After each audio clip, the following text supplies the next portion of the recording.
BJP ಮಾಜಿ ಸಚಿವರಾಯಿತು. ಇದೀಗ ಹಾಲಿ ಶಾಸಕರಿಗೂ ಕೂಡ ಕಾಟ ಕೊಡೋದಕ್ಕೆ ಕೆಪಿಸಿಸಿಯ ಕಾನೂನು ಘಟಕ ಸಿದ್ಧವಾಗ್ತಾ ಇದೆ. ಬಿಜೆಪಿ ಶಾಸಕರ ಹಗರಣಗಳ ಹಿಂದೆ ಬಿದ್ದಿದೆ ಕೆಪಿಸಿಸಿ ಕಾನೂನು ಘಟಕ. ಬಿಜೆಪಿ ಶಾಸಕರ ಭೂ ವ್ಯವಹಾರದ ಬಗ್ಗೆ ಮಾಹಿತಿ ಕಲೆ ಹಾಕಿ ಅಕ್ರಮ ಎಸಗಿದ್ರೆ ಅಂಥವನ್ನ ಕೂಡಲೇ ಇದಕ್ಕೆ ಸಂಬಂಧಪಟ್ಟಂತೆ ಕ್ರಮವನ್ನು ಕೈಗೊಳ್ಳಬೇಕು, ಅದಕ್ಕೆ ಸಂಬಂಧಪಟ್ಟಂತೆ ಪತ್ರಿಕಾಗೋಷ್ಠಿಯನ್ನು ಮಾಡಬೇಕು ಅಂತ ಸೂಚನೆ ಕೊಡಲಾಗಿದೆ. ಕೆಪಿಸಿಸಿ ಕಾನೂನು ಘಟಕಕ್ಕೆ ಡಿ ಕೆ ಶಿವಕುಮಾರ್ ಒಂದು ಟಾಸ್ಕನ್ನು ಕೊಟ್ಟಿದ್ದಾರೆ. ಬಿಜೆಪಿ ಶಾಸಕರ ಮೇಲಿರುವಂಥ ಪ್ರಕರಣಗಳ ಬಗ್ಗೆ ಮಾಹಿತಿ ಸಂಗ್ರಹ ಮಾಡಿರಬೇಕು. ಜೊತೆಗೆ ಈಗಾಗಲೇ 20ಕ್ಕೂ ಹೆಚ್ಚು ಶಾಸಕರ ಭೂ ವ್ಯವಹಾರದ ಬಗ್ಗೆ ಮಾಹಿತಿಯನ್ನು ಕೆಪಿಸಿಸಿ ಲೀಗಲ್ಸ್ ಏನಿದೆ ಕಾನೂನು ಘಟಕ ಏನಿದೆ ಕಲೆ ಹಾಕಿದೆ ಅಂತ ಮಾಹಿತಿ ಲಭ್ಯವಾಗ್ತಾ ಇದೆ.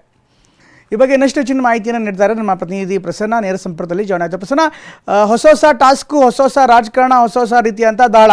ಈಗ ಬಿಜೆಪಿ ಶಾಸಕರನ್ನು ಕೂಡ ಹಿಂದೆ ಬಿದ್ದಿರುವಂಥ ಹಿನ್ನೆಲೆಯಲ್ಲಿ ಸಹಜವಾಗಿ ಮೂಡಾ ಪ್ರಕರಣದ ಒಂದು ನೆರಳು ಈ ಒಂದು ಪ್ರಕರಣದಲ್ಲಿ ಕಾಣಿಸ್ತಾ ಇದೆ. ಅಫ್ಕೋರ್ಸ್ ದ್ವೇಷ ರಾಜಕಾರಣ ಅಂತ ಬಿಜೆಪಿ ನೇರವಾಗಿ ಆರೋಪ ಮಾಡ್ತಾ ಇದೆ. ಇದರ ನಡುವೆ ಸಚಿವರ ಹೊರತಾಗಿ ಈಗ ಬಿಜೆಪಿ ಶಾಸಕರನ್ನು ಕೂಡ ಅವರ ವ್ಯವಹಾರದಲ್ಲಿ ಅಥವಾ ಭೂ ವ್ಯವಹಾರದಲ್ಲಿ ಅಕ್ರಮ ಆಗಿದ್ದರೆ ಅದನ್ನು ಮುನ್ನೆಲೆಗೆ ತರೋ ಮೂಲಕ ಕಾಂಗ್ರೆಸ್ ಯಾವ ರೀತಿಯ ಅಂತ ನರೇಟಿವನ್ನು ಫಿಕ್ಸ್ ಮಾಡೋದಕ್ಕೆ ಮುಂದಾಗ್ತಾ ಇದೆ. ಪ್ರಸನ್ನ, ಪ್ರಮೋದ್, ಮೂಡಾ ಪ್ರಕರಣ ಮುನ್ನೆಲೆಗೆ ಬರುವ ತನಕವೂ ಕೂಡ ಬಿಜೆಪಿಯ ಮೇಲೆ ಆರೋಪ ಮಾಡಿದಂತಹ 40% ಕಮಿಷನ್ ಆರೋಪ ಹೊರಿಸಿದಂತಹ ಕಾಂಗ್ರೆಸ್ ಒಂದರ್ಥದಲ್ಲಿ ನಿದ್ದೆಯನ್ನೇ ಮಾಡ್ತಾ ಇತ್ತು. ಆದ್ರೆ ಮೂಡಾ ಪ್ರಕರಣ ಮುನ್ನೆಲೆಗೆ ಬಂದ ಬಳಿಕ ಇದೀಗ ಕಾಂಗ್ರೆಸ್ನ ಎಲ್ಲ ನಾಯಕರು ಕೂಡ ಬಿಜೆಪಿಯ ಶಾಸಕರ ಮತ್ತು ಸಚಿವರ ಅವ್ಯವಹಾರಗಳೇನಿದಾವೆ, ಅಕ್ರಮಗಳೇನಿದಾವೆ, ಯಾರ ವಿರುದ್ಧ FIR ಆಗಿದೆ ಅನ್ನುವಂತ ಎಲ್ಲ ದಾಖಲೆಗಳನ್ನು ಕೂಡ ಹೊರತೆಗೆಯೋದಕ್ಕೆ ಮುಂದಾಗಿದ್ದಾರೆ. ಇಷ್ಟು ದಿನಗಳ ಕಾಲ ಸಚಿವರ ವಿರುದ್ಧ ಒಂದಷ್ಟು ಸಮರವನ್ನ ಬಿಜೆಪಿಯ ಕಾಲದಲ್ಲಿ ಸಚಿವರಾಗಿದ್ದಂತಹ ಮತ್ತು ಅವರ ಕಾಲದಲ್ಲಿ ಆಗಿದ್ದಂತಹ ಅಕ್ರಮಗಳ ಬೆನ್ನು ಬಿದ್ದಂತಹ ಕಾಂಗ್ರೆಸ್ ನಾಯಕರು ಸುಮಾರು 21ಕ್ಕೂ ಹೆಚ್ಚು ಬಿಜೆಪಿ ಮಾಜಿ ಸಚಿವರ ಅಕ್ರಮಕ್ಕೆ ಸಂಬಂಧಪಟ್ಟ ಹಾಗೆ ಪ್ರಕರಣದ ತನಿಖೆಯ ಪ್ರಗತಿಯ ಪರಿಶೀಲನೆಗೆ ಒಂದು ಸಮಿತಿಯನ್ನೇ ರಚನೆಯನ್ನ ಮಾಡಿದ್ರು. ಇದೀಗ ಒಂದು ಹೆಜ್ಜೆ ಮುಂದೆ ಹೋಗಿರುವಂತಹ ಕಾಂಗ್ರೆಸ್ ಶಾಸಕರನ್ನು ಕೂಡ ಬಿಡಬಾರದು ಅನ್ನುವಂತಹ ನಿರ್ಧಾರಕ್ಕೆ ಬಂದಿದೆ.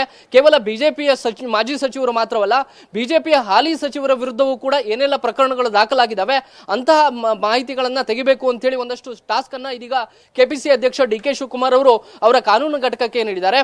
ಇವತ್ತು ಸಂಜೆ 4 ಗಂಟೆಗೆ ಕೆಪಿಸಿಸಿ ಕಾನೂನು ಘಟಕದ ಸಭೆ ಕೂಡ ನಿಗದಿಯಾಗಿದೆ. ಯಾವೆಲ್ಲ ಶಾಸಕರ ವಿರುದ್ಧ ಯಾವೆಲ್ಲ ಭೂ ವ್ಯವಹಾರಗಳಿಗೆ ಸಂಬಂಧಪಟ್ಟಂತಹ ಪ್ರಕರಣಗಳು ದಾಖಲಾಗಿದ್ದಾವೆ, ಅವುಗಳ ಸ್ಥಿತಿಗತಿ ಏನಾಗಿದೆ ಅನ್ನುವಂತಹ ಮಾಹಿತಿಯನ್ನು ಹೊರತೆಗೆದು ಅದರ ವಿರುದ್ಧ ಸಮರ ಸಾರೋದಕ್ಕೆ ಇದೀಗ ಕಾಂಗ್ರೆಸ್ ನಿರ್ಧಾರವನ್ನ ಮಾಡಿದಂತೆ ಕಂಡು ಬರ್ತಾ ಇದೆ. ಪ್ರಮೋದ್, ಥ್ಯಾಂಕ್ ಯು ಪ್ರಸನ್ನ ಎಲ್ಲ ಮಾಹಿತಿಯಾಗಿ.